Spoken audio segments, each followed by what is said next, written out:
what should someone do if they feel they're experiencing emotional stress, or a loved one is experiencing emotional stress? Because as you said before, even with something like a dementia, if you're not really getting on that issue quickly, it can really catapult to something else. So if someone is feeling that a loved one or themselves are dealing with any level of emotional stress, what do they do?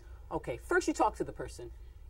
Before you make any calls, you contact, you speak to the person and say, what's going on with you? Right. And you try to assess. You don't have to be a clinician to assess the person. You say, what are you thinking about? What's going on with you? Do you feel that you're not able to handle this? And based on what the person's response is, if they say, I just can't handle this anymore, or I don't think I can do this anymore, I'd rather not be here, there should be a red light that goes.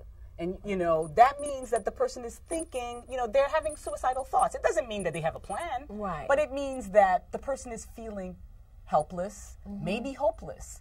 And so you speak to them about, maybe you should go and talk to someone. It doesn't mean that you have to be enrolled in the mental health clinic. It just means you need an assessment. And assessment is the first step to treatment.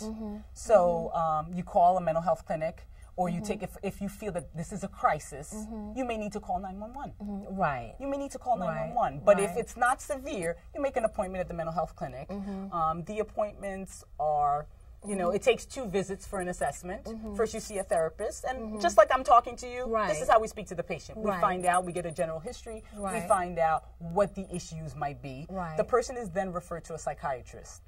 Now, the person doesn't have to get scared, oh my God, they're going to make me see a psychiatrist, take medication. The psychiatrist just is the completion of the assessment. It doesn't mean that you're going to be placed on medication. It's just assessing the need for medication. And as a patient, you can't refuse. Or treatment, isn't it right? I mean, is it not always when you see a psychiatrist in the assessment, will it even equate to a admission to the clinic? Absolutely. Absolutely. So there are many times where the person comes in, they see the therapist and see the psychiatrist, and the psychiatrist says, you know what? You just need the therapy. Learn the coping skills. See how you do. If you do fine, then you don't need to see me. But you need to get that person in. You need to make the call.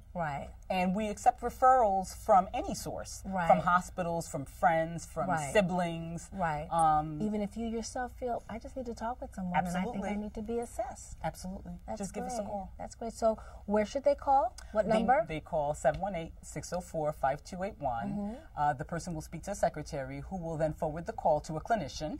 So they will speak to a clinician. The clinician will find out the reason for the referral and set them up with an appointment. They usually get an appointment within 10 days, and if it's an emergency, within 5 days. That's great.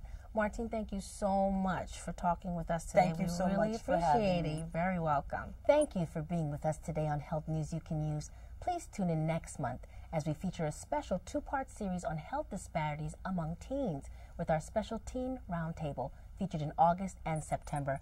As always, we look forward to bringing you essential health and wellness information that pertains to you, the Brooklyn community. Until next time, I'm Enid Dillard. Be well.